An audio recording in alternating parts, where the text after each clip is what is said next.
एक गरीब आदमी की बेटी की चतुराई ने राजा को चौंका दिया।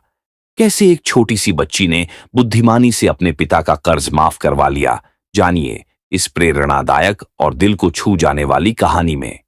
एक गरीब आदमी था। एक दिन वह राजा के पास गया और बोला, महाराज, मैं आपसे कर्ज मांगने आया हूं। कृपा करके आप मुझे 5,000 रुपये दें। मैं 5 वर्ष के अंदर आपके रुपये वापस कर दूंगा। राजा ने उसकी बात पर विश्वास कर उसे 5,000 रुपये दे दिए। 5 वर्ष बीत जाने के बाद भी जब उस व्यक्ति ने राजा के 5,000 रुपये नहीं लौटाए, तब राजा को मजबूरन उसके घर जाना पड़ा। लेकिन वहां वह व्यक्ति नहीं मिला। जब भी राजा वहां जाता, बहाना बनाकर उसे वापस भेज दिया जाता। एक दिन फिर राजा उस व्यक्ति के घर गया। वहां और कोई तो नहीं दिखा, एक छोटी लड़की बैठी थी। राजा ने उसी से पूछा, तुम्हारे पिताजी कहाँ हैं? लड़की बोली, पिताजी स्वर्ग का पानी रोकने गए हैं। राजा ने फिर पूछा, तुम्हारा भाई कहाँ है? लड़की बोली, बिना झगड़ा के झगड़ा करने गए हैं। राजा के समझ में एक भी बात नहीं आ रही थी, इसीलिए वह फिर पूछता है, तुम्हारी माँ कहाँ है? लड़की बोली, माँ 1 से 2 करने गई है। राजा उसके इन ऊल जुलूल जवाब से खींच गया। वह गुस्से में पूछता है, और तुम यहां बैठी क्या कर रही हो? लड़की हंसकर बोली, मैं घर बैठी संसार देख रही हूं। राजा समझ गया कि लड़की उसकी किसी भी बात का सीधा जवाब नहीं देगी, इसलिए उसे अब इससे इन बातों का मतलब जानने के लिए प्यार से बतियाना पड़ेगा।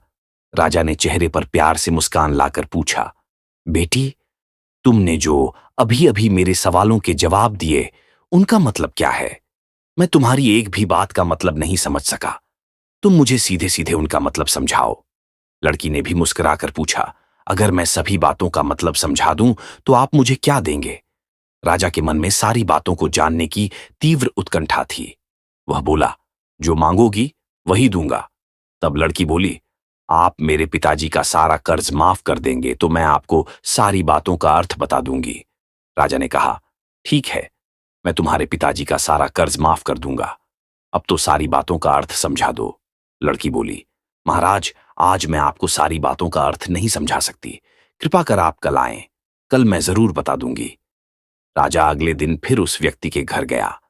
आज वहां सभी लोग मौजूद थे, वह आदमी, उसकी पत्नी, बेटा और उसकी बेटी भी। राजा को देखते ही लड़की पूछी, महाराज, आपको अपना वचन याद है ना? राजा बोला, हाँ, मुझे याद है।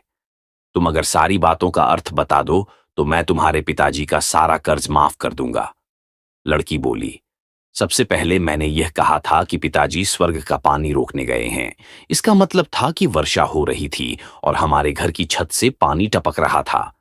पिताजी पानी रोकने के लिए छत को छा बना रहे थे, यानी वर्षा का पानी आसमान से ही गिरता है, और हम लोग तो यही मानते हैं कि आसमान में ही स्वर्ग है। बस, पहली बात का अर्थ यही है। दूसरी बात मैंने कही थी कि भैया बिना झगड़ा के झगड़ा करने गए हैं।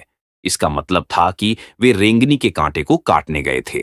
अगर कोई भी रेंगनी के कांटे को काटेगा तो उसके शरीर में जहां तहां कांटा गड़ ही जाएगा, यानी झगड़ा नहीं करने पर भी झगड़ा होगा और शरीर पर खरोंचें आएंगी।